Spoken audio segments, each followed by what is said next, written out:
I'm Jim Kircher, and living St. Louis's summer of the 20th century now brings us to the 1960s. When we first aired Decades 20 years ago, a lot of the memories and even many of the wounds were still pretty fresh. This time on Decades, St. Louis remakes its image and its downtown in the 1960s. And in the neighborhoods, more changes. For some, there is the promise of growth. For others, the threat of decline. And for another, the hope of creating something altogether new.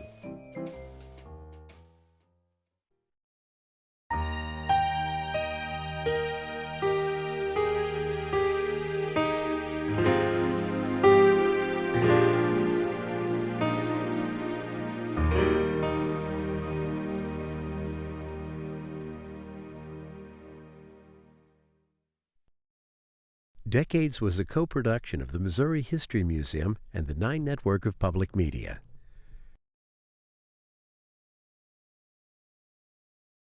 The 1960s are often remembered for cultural, political, and social upheaval, for riots, assassinations, protests. But you can't talk about St. Louis in the 1960s without also talking about baseball, about the Arch, about the remaking of downtown.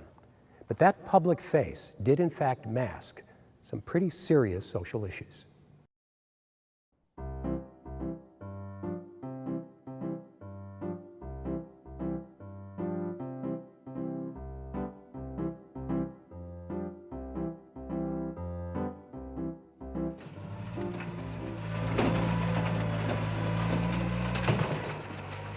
St. Louis entered the new decade not just with big talk and big plans, but with a big construction site.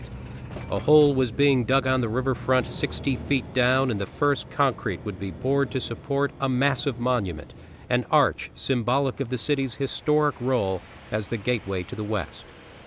The project was a source of great pride for many even at this early stage, but others saw a pork barrel project that might not do much more than just sit there.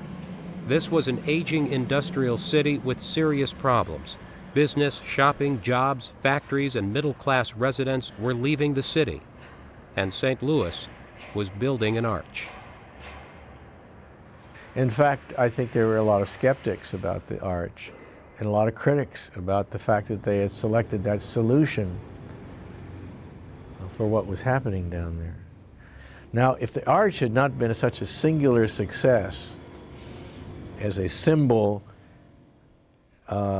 and for everything else that you know and living here it has meant, if it hadn't been that singular success in that way, I still today, you would think of it one of the great mistakes St. Louis ever made, because you tore down the history of the city, leveled it. St. Louis had first cleared the site back in the Depression, tearing down block after block of old 19th century buildings left from the bygone era of steamboats. The old riverfront seemed at the time to have no future in a modern city, and Eero Saarinen's arch design, selected in 1948, was a bold statement of modernism. In 1960, the tallest buildings downtown were the Civil Courts and Southwestern Bell buildings, constructed during the boom years of the 1920s away from the river on the western edge of downtown. The riverfront arch would dominate the new look of St. Louis, and it would initiate a building boom that would last for many years. The building of the arch was an exciting time, and we were the bankers for the contractors. And to see it go up was really exciting. And well, that was just a tremendous bonus for the city of St. Louis. And it brought a whole new momentum to our community that we hadn't had. Downtown St. Louis was kind of dead. And the arch really did bring it back to life. Once the federal money had been approved and the work started, other ideas followed. And soon the new architects' models of the downtown began to show not just an arch, but a stadium, parking garages, a new hotel, taking the place of a rundown and seedy part of downtown St. Louis. Well, we had the enthusiastic leadership of Gussie Busch, who had just bought the Cardinals, wanted a new stadium, wanted to bring it downtown. So And so they redeveloped that area and built the stadium. The stadium was built by private money. That's very unusual, as you know today. Other projects would follow in the 60s and 70s, new buildings and corporate skyscrapers. But the arch came first, a monument to the city's past and a symbol of its future. It did not escape the realities of the present, the conflicts, and the politics of the 1960s. Civil rights activists were protesting while it was being built, calling for the construction companies to hire more black workers. The civil rights movement had won important victories since World War II, and the issue now in St. Louis was jobs, and the companies that would not hire blacks for anything but menial work, if that. In August of 1963, Dr. Martin Luther King Jr. held his March on Washington. He delivered the I Have a Dream speech at the Lincoln Memorial. But many St. Louis civil rights activists missed this historic moment. They had stayed home to make their own history at Jefferson Bank.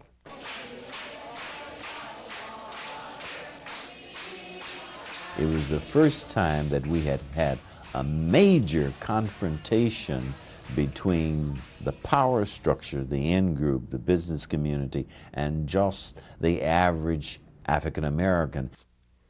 CORE, the Committee of Racial Equality, began to picket the Jefferson Bank because it would not meet the demand to hire 4 black employees. Similar demands had been made of several banks and a chain of clothing stores. They said they were working with the Mayor's Fair Employment Commission and refused to meet CORE's demands. But only the bank at Jefferson and Washington was targeted for demonstrations.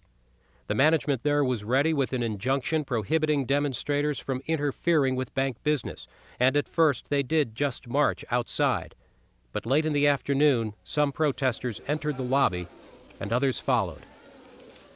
It was not planned to be more disruptive. It evolved into that. And we ask you, as officers and employees of this bank, to please leave our premises forthwith.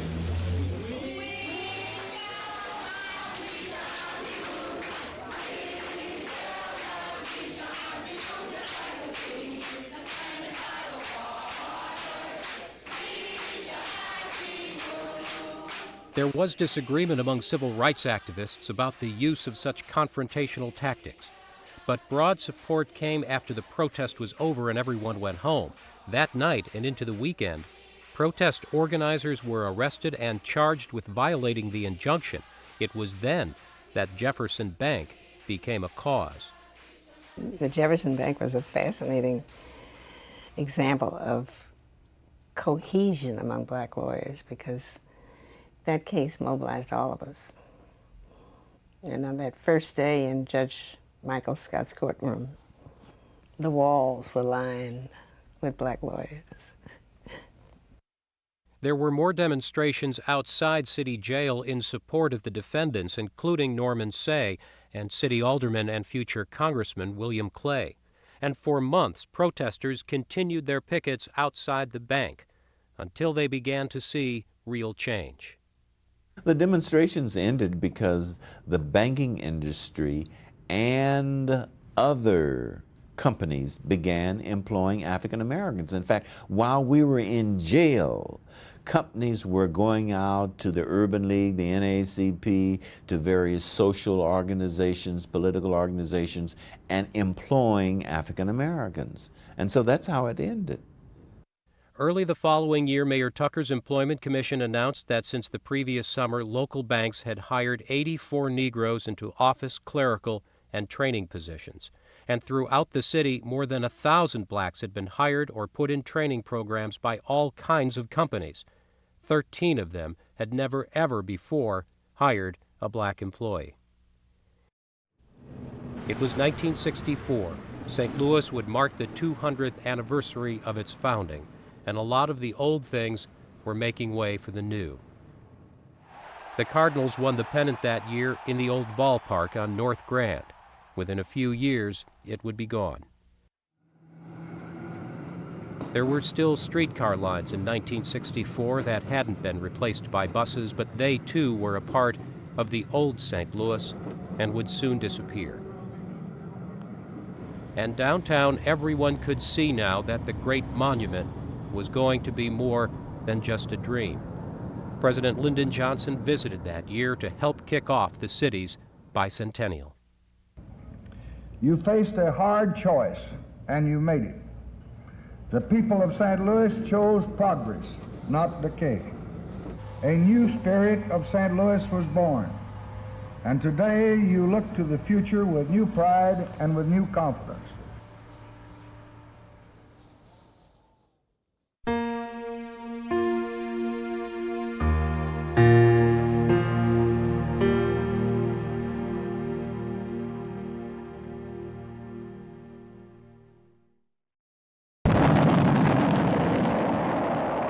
There was more to St. Louis's image as a city on the move than its new riverfront monument. St. Louis now had a big part in the great adventure of the 1960s, and it was helping the country to catch up to the Soviet Union in the space race. McDonnell Aircraft had won the contract in 1959 to build the Mercury capsules that carried the first Americans into space, and President John F. Kennedy had set the goal of reaching the moon by the end of the decade. The president himself came to the plant in 1962 as the space program entered the next phase, the two-man voyages of the Gemini capsules. And I can imagine no action, no adventure, which is more essential and more exciting than to be involved in the most important and significant adventure that any man has been able to participate in the history of the world. And it's going to take place in this decade. And I congratulate you on what you have done, and I congratulate you on being part of this adventure. Thank you.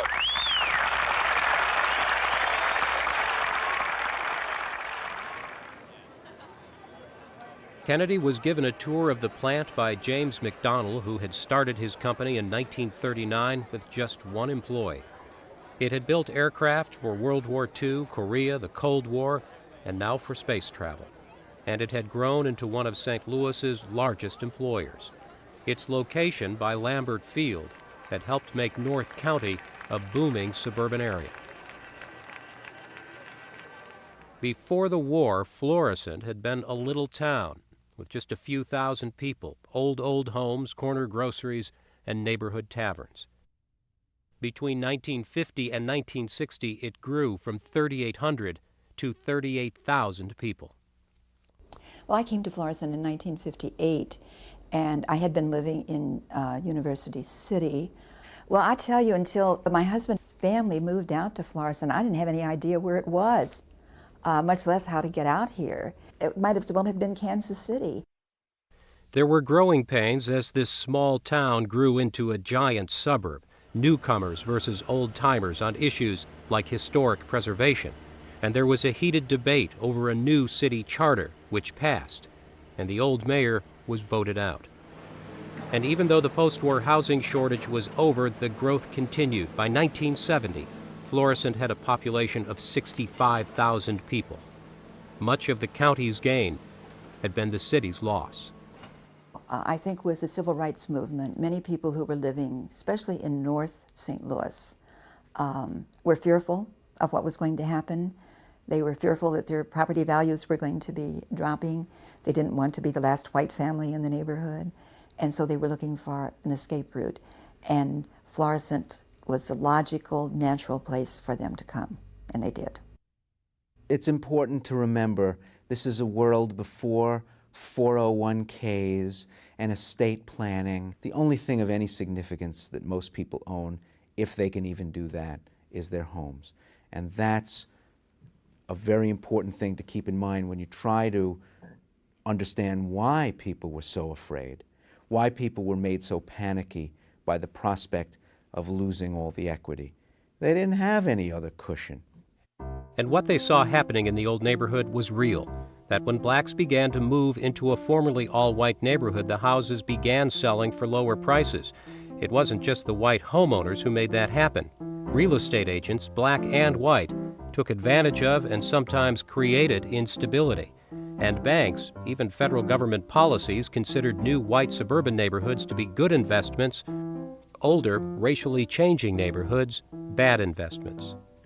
So all of a sudden, you've got a team of people helping make this a self-fulfilling prophecy. Nobody believed in the 60s that there was ever going to be stable integration, that neighborhoods would reach some sort of rough proportions and then stay that way for a while. Neighborhoods were perceived as being either on the way up or on the way down, and most urban neighborhoods were seen as on the way down. There was a time, even into the 50s, when the only part of the county many St. Louisans knew was what they saw on the long streetcar ride to Creve Coeur Lake, a popular day trip. A car or bus trip over the Missouri River Bridge into St. Charles was a real adventure. But then the new Interstate 70 bridge opened in 1958, and 2 years later, the Sunday paper's map of display homes showed one in St. Charles and one already in St. Peters. There were dozens more in what had once been rural St. Louis County, and almost none in the city of St. Louis or its older suburbs. University City had been the Florissant of the streetcar era, and it had continued to grow after the war, but by 1960, many of its buildings and much of its population was aging, and the old Loop shopping district was fading. And then in 1962, the word spread. The first black family had moved in. There was this moment when everyone panicked and said, oh, what happened in St. Louis is going to happen here. Who's going to be next? And the signs began going up, and there really was a sense of powerlessness, that forces bigger than we were might destroy this community that we all loved. Over the next few years, University City was a community in change, and while city officials and commissions tried to prevent the panic, for sale signs kept going up. Some real estate agents went door to door looking for business, warning the white homeowners that now was the time to get out.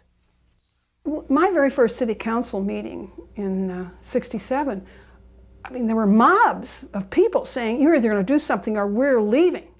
And so we passed a whole series of laws. Now I look back at them. We passed a no solicitation, no real estate signs could be posted. That lasted a couple years before the courts threw it out. But you know, they gave us breathing room. And since the fear was that we would have overcrowding and we would have deterioration of property, was there something we could do? Was there a law we could pass? Was there something we could put in effect that would prevent the deterioration and prevent overcrowding? And that was the occupancy permit. The problem with blight in urban neighborhoods wasn't so much the lack of laws and codes, but the difficulty of enforcement and eviction.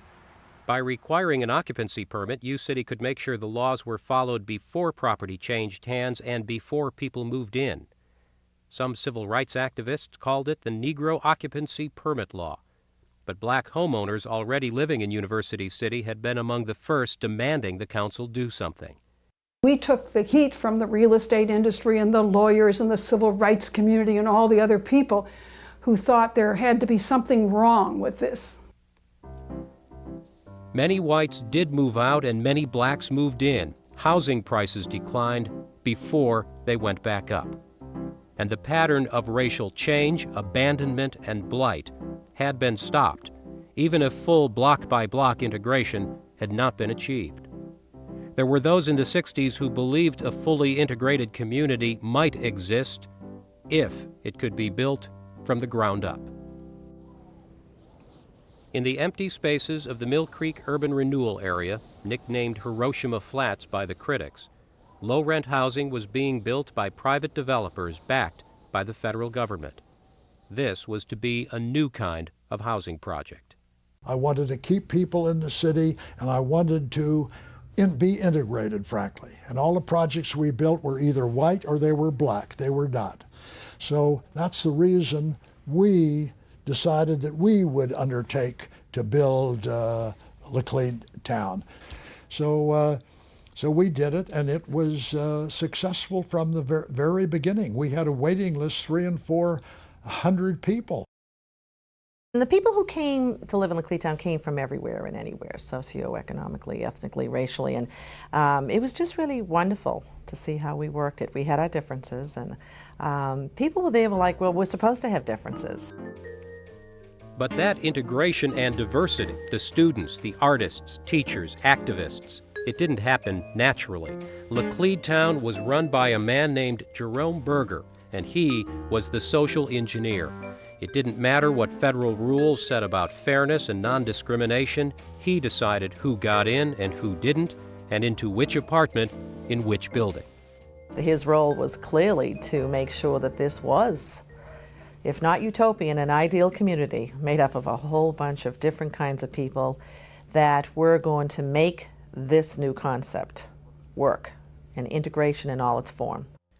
Planners and officials from other cities came to St. Louis to see what made LaClede Town work, and it maintained its reputation well into the 1970s. But then the pattern of urban decline began. I know we stayed till 77, and it stayed on there for a while after that, but it got rough and it got tough, and it was not fun to live there and then begin to question where it was going, and it wasn't going where it needed to and had promised, and gee, we wished it had. So, you know, you could say it's the idealism of the 60s and such, that kind of thinking, but there were loads of people who wanted that to stay on, and we worked at it.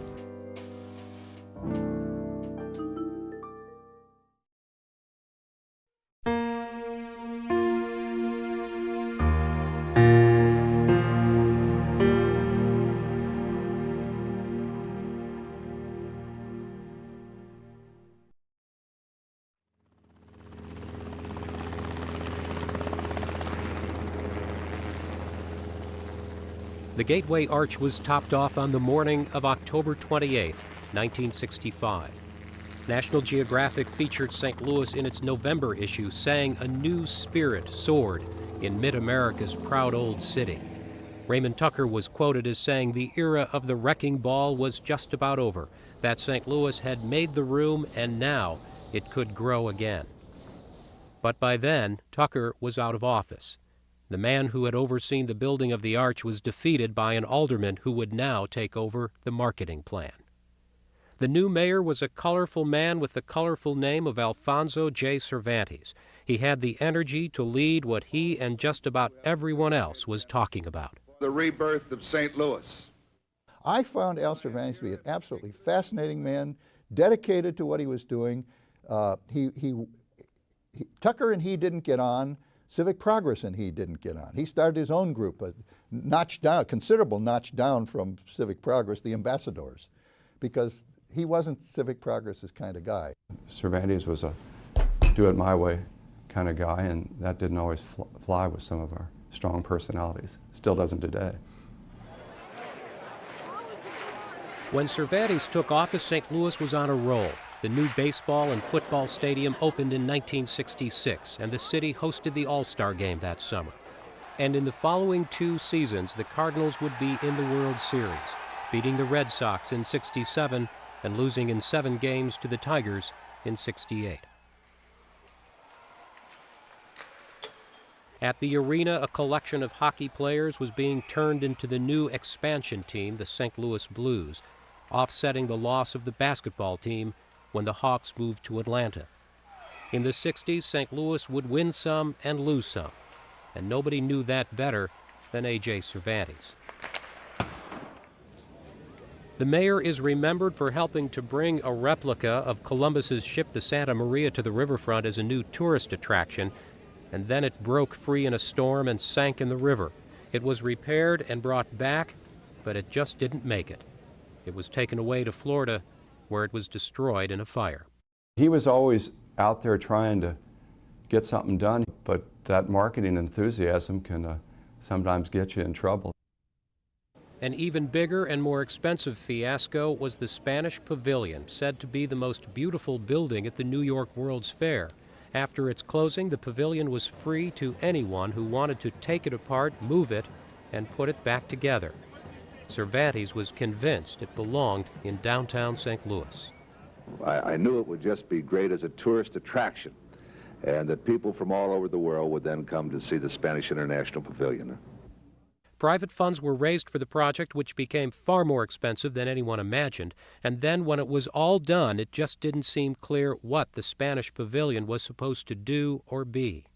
It quickly ran into financial problems and eventually was sold and became the base of a new downtown hotel.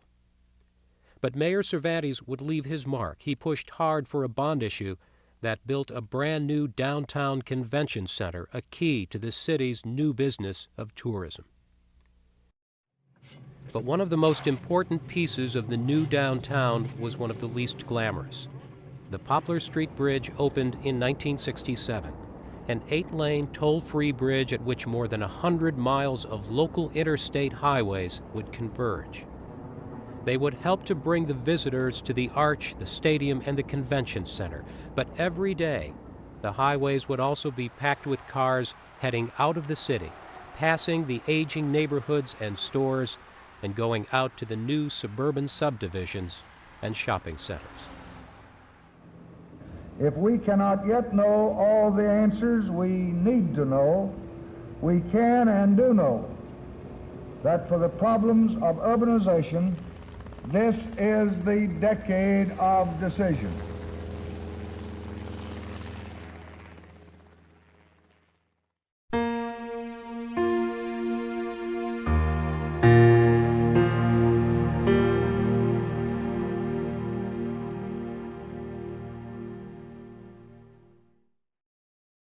The Gateway Arch was a grand achievement, the result of many ideas that had evolved over decades, even generations, a great symbol of confidence and pride. But it was completed at a time when this and many other cities with a glorious past were facing a very uncertain future. For decades, I'm Jim Kircher.